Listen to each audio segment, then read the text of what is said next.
Hello everyone, and welcome to another episode of the Daily Gwei Refuel, where I recap the latest news in the Ethereum ecosystem. I'm your host, Anthony Sassano, and today's the 13th of December, 2021. Right, everyone, let's get into it. So, the last All Core Devs call of the year was held last week on Friday, and it was a big one. You know how I've been talking about EIP-4488, the one that was going to reduce the cost of rollups at Layer 1 Ethereum. That has kind of, there's kind of been a decision made around when that will actually be going on to mainnet, and it will be post-merge now, so after the merge. It will not be before the merge. I did speculate before that I thought that it should go, I thought that it could happen before the merge, and personally I thought that it should happen before the merge, but there are a lot of kind of like good reasoning given in the All Core Devs call about why that shouldn't happen. And I mean, the TLDR, you can read this thread, but the TLDR is that the merge should literally be the number one priority. It's what everyone's working towards right now. We really, really need to just get it done and dusted and over with, because that's the biggest thing to get done to enable everything else, for a variety of reasons. And we shouldn't just kind of like go off course. Like, we're basically on this course. We're all kind of like heading down the same lane right now. And if we were to kind of diverge and just do like a detour, then it would obviously delay the merge and kind of like push that back even further. I think the core devs estimated that it would delay the merge much more than a couple of weeks, probably even, up to 2 months or something like that. So it's obviously not a path that we want to go down. So the decision was made that 4488 can be considered for an upgrade after the merge. It doesn't mean that it's actually going to be approved or anything like that. It just means that there's going to be no more upgrades until the merge, essentially. So, and that's what this thread kind of like describes, among a bunch of other things here. But, that was kind of like the main takeaway. And, I mean, at the end of the day, like, the core devs have their own opinions, and at the end of the day, they're also the ones that code up the upgrades for things to go into clients and stuff like that. So, they're kind of like, well, we don't have the time to do both right now. Like, they're a limited set of people. Being a core dev is a very kind of like, specialized job, so they kind of prioritize doing the merge over this 4488. This is not them saying we don't want EIP 4488, we don't want this to happen, but it's saying that, well, look, the community all already agreed that the merge should be the next upgrade for Ethereum. Let's just stick to that. Let's not kind of derail things, and that's exactly what seems to be going on here. So no kind of like dates given around the merge or anything like that. We did have Arrow Glacier, which has pushed back the difficulty bomb to June, and the difficulty bomb is actually going away with the merge. So if we can merge in June, it would actually be ideal, because we can kill two birds with one stone. Because if we don't merge in June, what ends up happening is that we'd have to have a separate network upgrade to push back the difficulty bomb again. Then we'd merge, and it just becomes a bit of a logistical mess. So if we do the merge in June and we kind of like get rid of the difficulty bomb in June as part of that, it's just kind of like nice and simple and clean. But in saying that, they're not going to go ahead with the merge if they don't feel comfortable doing so, just to kind of like have that clean transition. I mean, pushing back the difficulty bomb is trivial. Merging the two Ethereum networks is not trivial. Definitely something that's not been done before, and need to get it right, more than kind of like pushing back a difficulty bomb there. So yeah, that's another scenario that could happen. But I'm still sticking to my Q2 kind of prediction for the merge. Nothing has changed on that front just yet. We'll see how it goes. Like, I think their long-lived DevNet is getting stood up this week, I believe. So that'll kind of like run through the holidays, and we'll have like a much better idea of timelines, I think, after that. Like, if that all goes well, if no one's able to break it, if it just runs really, really smoothly, then it just gives us a kind of like much better idea of what the timeline for the merge is going to look like. So yeah, that was the update there from the All Core Devs call. And then Polynya also put out a tweet thread after this, after seeing that 4488 is now coming post-merge. But this tweet thread basically goes through what the other avenues are to lower fees on rollups. Now, I've talked about a few of these before, but the main points that Polynya goes through is basically optimizations and core data compression, which Arbitrum Nitro, is coming to basically halve fees. Optimism is working on it, and also with the OVM 2.0 upgrade, they've already done a few optimizations, but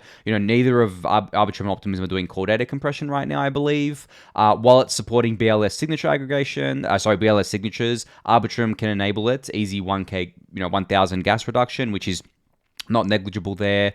Basically getting more people to move to rollups, incentivize more people to use them, because then the greater usage on rollups leads to lower fees. So as I've discussed before, the fees are amortized across users, so it actually works differently to layer one. And basically we all get cheaper fees the more kind of like usage is up there. And then there's a bunch of other things in here that Polynya notes, which is obviously pretty cool, like sharding and things like that. And you can go give this this full thread, a read here for kind of like Polynya's thoughts. But yeah, it's not like, some people might be thinking, wow, okay, 4488 was such an awesome upgrade. It would make rollups 5 times cheaper to use and, it would benefit everyone. And now, some people might be thinking, oh, damn, like now we're going to have to kind of like wait even longer. I guess I have like two kind of like arguments against that. One, the merge, I think, is more important, to be honest. As much as like high fees hurting users at layer 1, I'm going to have to like, if I had to choose, the merge is definitely more important. And the thing is, we had to choose. Like you couldn't do both. So there was a decision made that the merge is more important. And I believe so for a variety of reasons. And probably the number one reason is that we need to get off proof of work. We cannot stay on proof of work. Like it's been way too long for Ethereum. The merge should have happened, a little while ago, if all timelines, in software were, went to schedule. But yeah, the merge is definitely more important. And the second thing is that I honestly don't think that we're there yet in terms of like getting mass migrations to rollups, because we don't have all the centralized exchange bridges in just yet. There's not a lot of new users pouring into the ecosystem right now because the markets are quiet. We have time, I think. As much as obviously the layer 1 fees, they're low today. I mean, they're about 30 Gwei right now, but generally they're obviously higher than that. As much as they're like really crappy and still way too expensive, in terms of like level of importance, I do think the merge is more important, because then 4488 can just be kind of implemented after the merge and in a much kind of like calmer and less rushed fashion as well. And by then, the L2s will be kind of like, in 6 months' time, the L2s are going to be way better than what they are today. They're probably going to be in the process of decentralizing themselves. We're going to have many more of them live. They're probably already doing core data compression. And then this, 4488 will actually have like a much larger impact than it would have right now, which is also really cool. So yeah, there are arguments for and against, but I do believe, I do believe pretty strongly that the merge is the most important thing right now. There is nothing more important for Ethereum. Let's just get that done, and then we can kind of like go into all these other upgrades as time goes on. All right, so big news out of Optimism. They're finally going to be removing their whitelist very soon. So I've been talking about their whitelist for a while, saying that it's been holding them back, but they announced on Twitter on, I think this is Saturday, they basically said that the whitelist is going away very soon. Now, obviously, it's not gone away yet, but very soon, meaning maybe this week or next week or something like that. I'm sure it'd be nice to get it done before the end of the year. And for those of you who don't know, the whitelist is basically preventing just anyone from deploying onto Optimism. You have to go through kind of like signing up, I guess like signing up on a form, or kind of like putting your details in a form in order to launch on Optimism, and it just adds overhead. Whereas Arbitrum doesn't have that right now, and Optimism won't have that in the future on Optimistic Ethereum, so anyone will be able to deploy any kind of like arbitrary code they want to the network, which is obviously going to lend itself to a lot of new activity on there, a lot of new kind of like applications launching, and a lot kind of like faster adoption as well. The thing is, Arbitrum and Optimism, they both obviously don't have tokens right now. They don't have token incentives going on. So the adoption is kind of like slow-ish, because it's just still very early. There's a bunch of reasons, but like I think that's a big reason. But the thing is that there are other projects that launch that can have their own tokens and incentivize people to bridge across. Arbitrum has been doing a lot here. Optimism as well. Lyra has been doing liquidity mining and a few other kind of things. A few other kind of like projects and stuff like that. But once you have no whitelist and once you have arbitrary code deployment, everyone can deploy there, and there's no need to kind of like go through the Optimism team as a kind of pseudo gatekeeper here, which is really exciting. So awesome news out of them. I hope it happens before the end of the year. Very soon means, a week to me. Maybe it means different. Very soon is ambiguous, right? Like I guess there's a reason they didn't say kind of like 1 to 2 weeks or put a hard number on it. But I'm hoping it's before the end of the year. That'll be really exciting. And the other thing to talk about with Optimism is that, or both Optimism and Arbitrum, I should say, is that remember that uni liquidity kind of like mining vote that I was talking about that Little Cohen had been doing. He first did one that kind of like failed, and then the second one has had more success. Well, this has passed. So basically, this is the consensus check that has passed.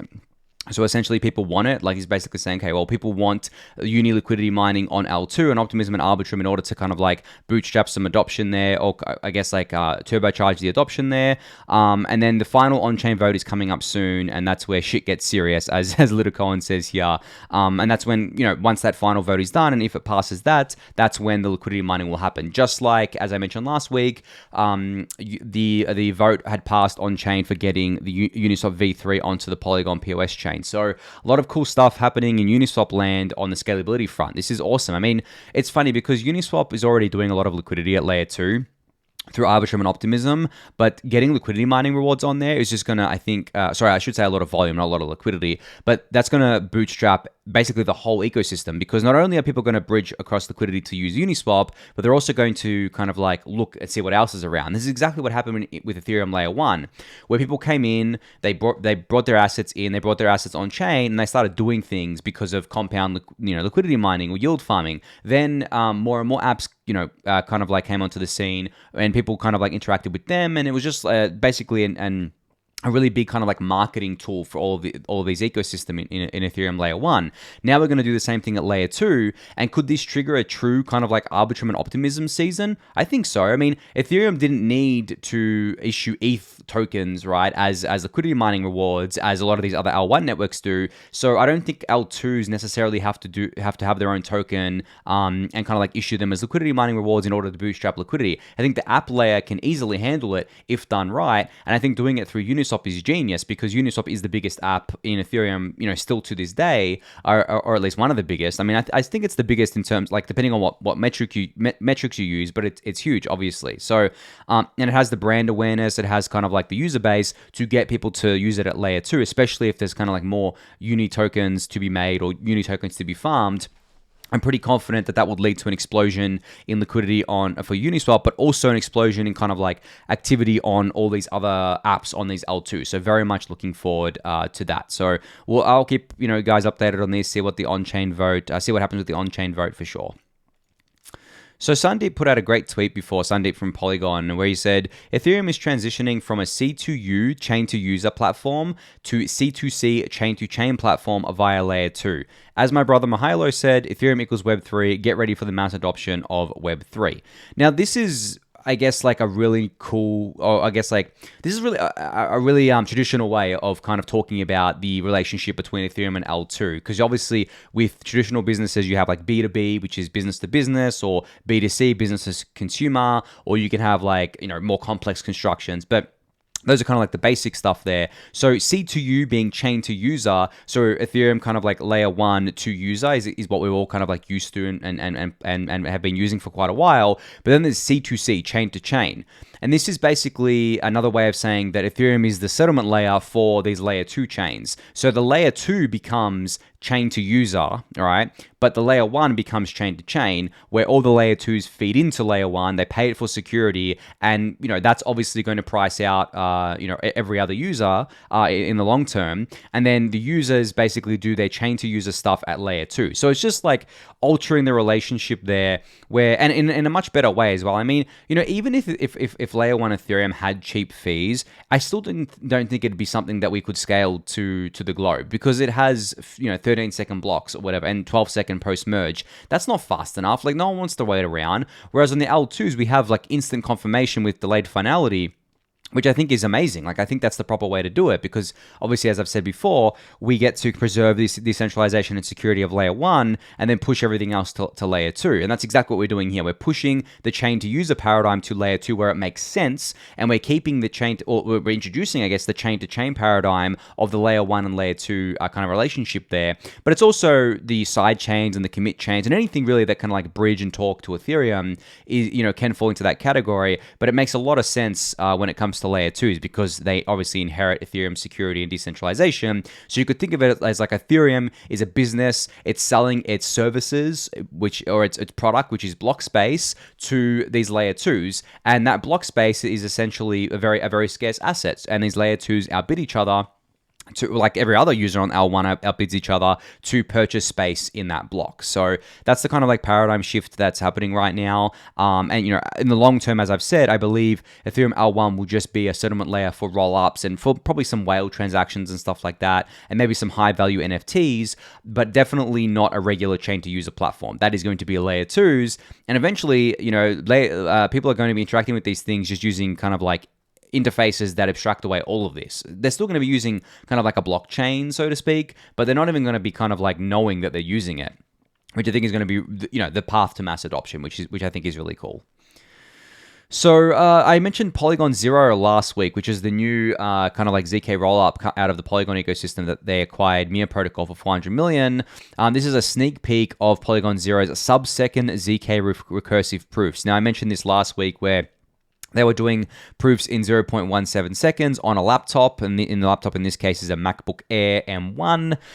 This is, as I mentioned last week, this is groundbreaking, right? The fact that you can do these proofs, which is very heavy computational wise, but the fact that you can do them in sub-seconds is an amazing innovation. And I can't talk about this enough or talk up this enough. The amount of ZK kind of brain power that Polygon has right now is incredible. I mean, they have three teams working on ZK stuff. Hermes, Polygon Zero, and Polygon Maiden are all working towards kind of like the same goal of scaling ZK tech to the world and making sure that we can build these robust layer 2 ecosystems that are really kind of like easy to run, and we can kind of like get these, I guess, like issues of expensive proofs and taking a long time to get these proofs to kind of generate, that we can get them down to, as much as possible. We can improve it here.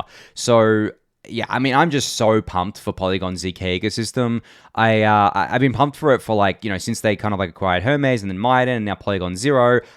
I think they're done at this stage. I'm not sure. You guys know I'm an advisor to Polygon, but I'm not privy to kind of like the future acquisitions for obvious reasons and stuff like that.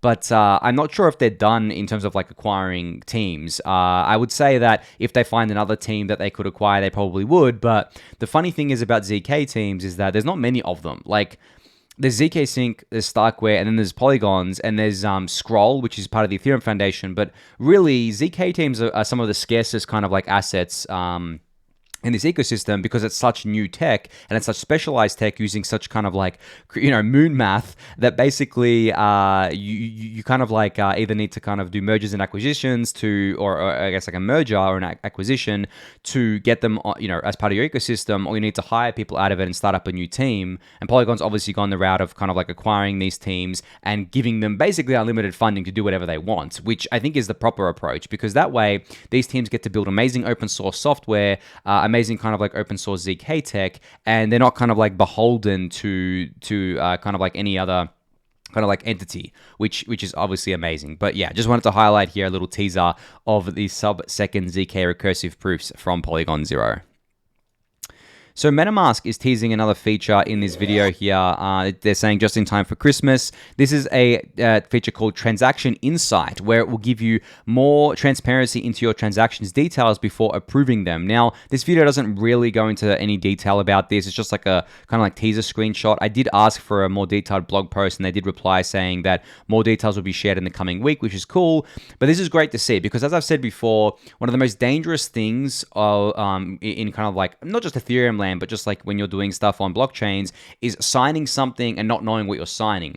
Because as I've mentioned before, you could be subject to a man-in-the-middle attack where someone has injected a malicious transaction into your transaction flow, and then you end up signing something that you shouldn't have, and you basically send money or deposit money into somewhere that you didn't want to, usually a scammer's address. So it's good that MetaMask is giving a lot more details here on the front. Obviously, the Lattice one that I talk about a lot, the hardware wallet, gives you a lot of details. The Ledger and Trezor are basically out when it comes to this sort of stuff. Like I wouldn't...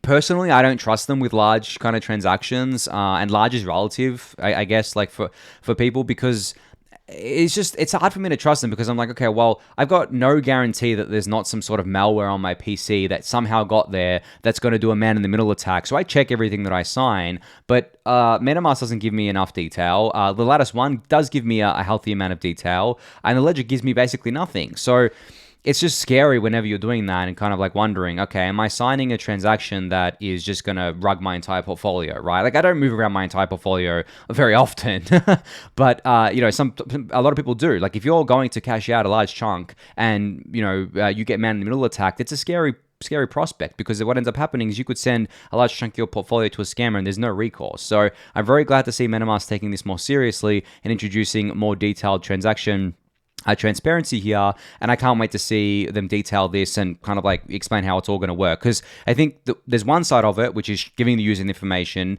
and the second side is giving the user the information in a way that they can actually understand it, because you know at the end of the day, like, most users aren't just going to understand kind of like these random variables and random numbers, so there should be kind of like ways to help them understand it, which I hope there is in there. But yeah, I'll be monitoring this and let you guys know when they publish more details about this.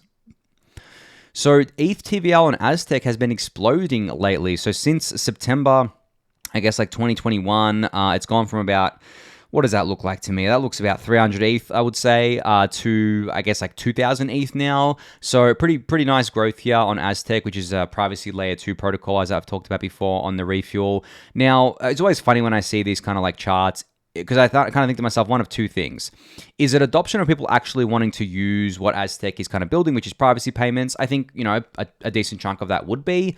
But is it kind of like also people farming an airdrop, right? Because we all know that everyone is airdrop farming these days. I mean, we have a channel for it in the Discord server where we basically talk about different apps that haven't got tokens yet and may have a token in the future. As I've said before, I think everything's going to have a token in the future.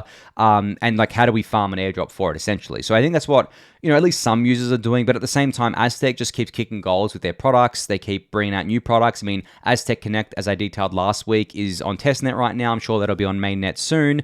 And just generally more people would be hearing about Aztec and kind of like onboarding onto there. But, I'd be remiss to say that it's all totally organic. There's not people farming airdrops. Of course, there's a portion of it where people are farming airdrops. But, in saying that, I think when it comes to it, it doesn't really matter at the end of the day. It doesn't matter if people are farming airdrops or not. They're still using the app. They're still using the protocol, and they're still getting use out of it. It's kind of like a sales funnel at the end of the day. Like, the prospect of an airdrop is a sales funnel for these kind of apps, and I think that's okay. I don't think that's a bad thing at all, because incentives are what get people to use things at the end of the day. Like, it doesn't matter if it's a monetary incentive or a social incentive or some other kind of incentive. People only use things because they're going to get something out of it. Like, for example, people only sign up to social media apps because they have an incentive, a social incentive to do so.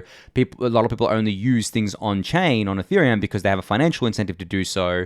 So from that perspective, it's all about incentives, right? So I don't think it's good or bad. Don't make moral judgments on this. And I think it just, the prospect of an airdrop acting as a sales funnel is a funny little thing, but I think it makes a lot of sense. And I think it's a cool little thing that happens. A unique thing to our ecosystem that happens. So Brantley from the ENS team shared kind of like tweet over the weekend where basically he's got a bunch of ENS names with profile pictures or NFTs on them on display in Times Square in New York, I believe. So you can basically see here that this was displayed on one of the prominent billboards in Times Square and basically showing a bunch of NFTs with .eths. This is super cool. I love this stuff. I mean, there's a video here of it, a better video.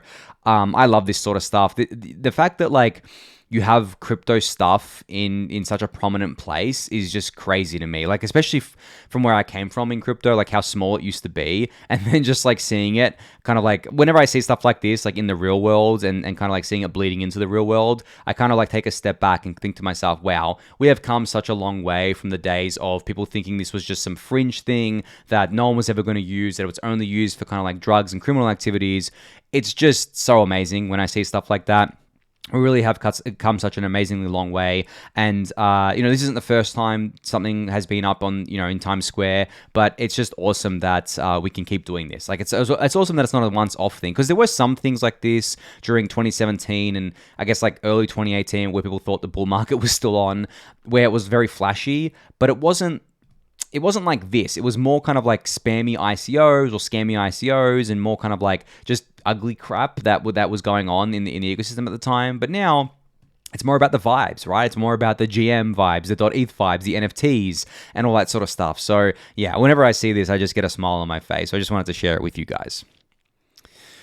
All right, speaking of, I guess, like what I was talking about before, like the early days of crypto, there was this meme made by a Low Strife account on Twitter here, and he captioned it, "It's a bit sad how much things have changed." And the meme basically shows a picture of, captioned, "How I got introduced to crypto in 2013," and it's got a video of Andreas Antonopoulos talking about Bitcoin from 8 years ago, and then it's got another caption underneath it saying, "How you get introduced to crypto today," and it's a bunch of those YouTubers with kind of like their mouth wide open and kind of like, the thumbnails with text that say alt 100x or Ripple sell after 200% pump and stuff like that.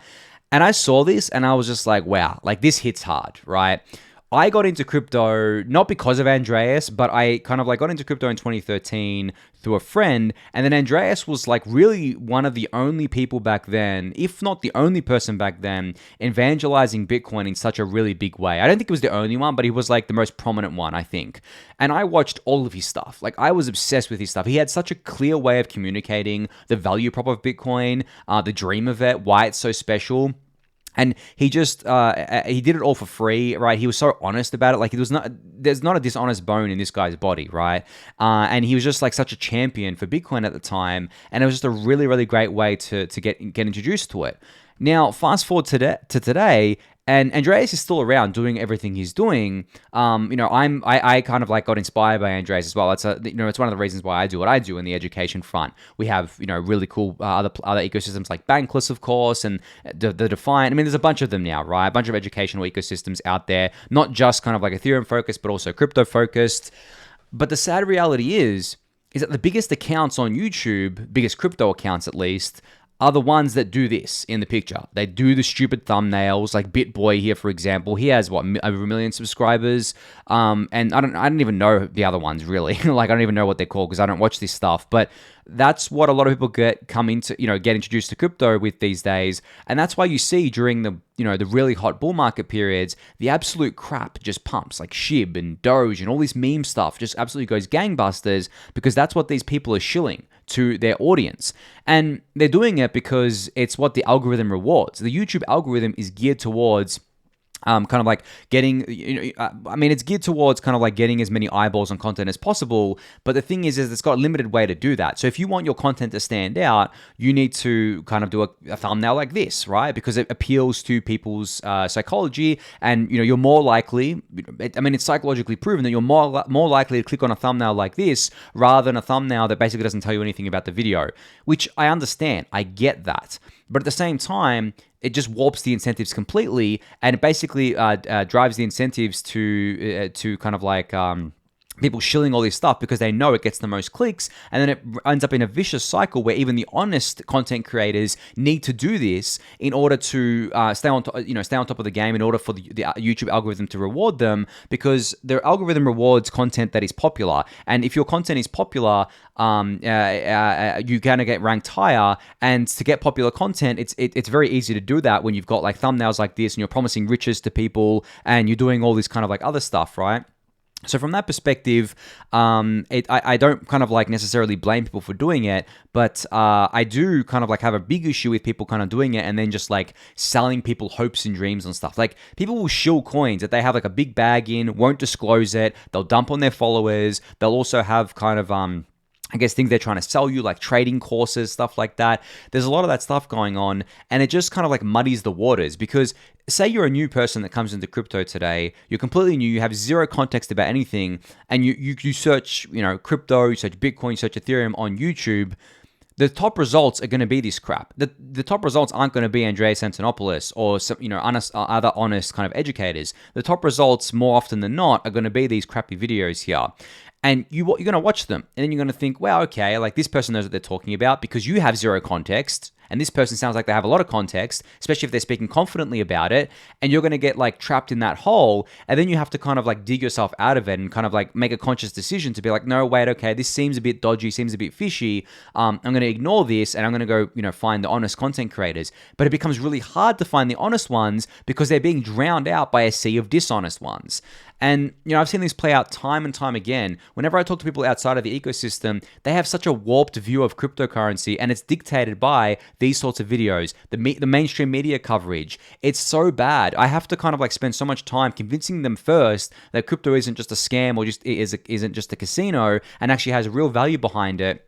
And it breaks my heart. Like, it's gotten to the point where I'm kind of like, now when I see people in real life, I don't actually want to tell them what I do. Like, I'm really proud of what I do if people understand crypto, but I kind of like don't want to mention it, because when I mention, I'm in cryptocurrency, maybe not all the time, but like a lot of the time, I know immediately in their head, they're probably like, oh, okay, I've heard about cryptocurrency from like, the mainstream media calling it a scam or saying that, pumped and dumped and it only, the mainstream media only reports in it when something, is going on, whether the price is going up or down, or there's some kind of like big scam that happens.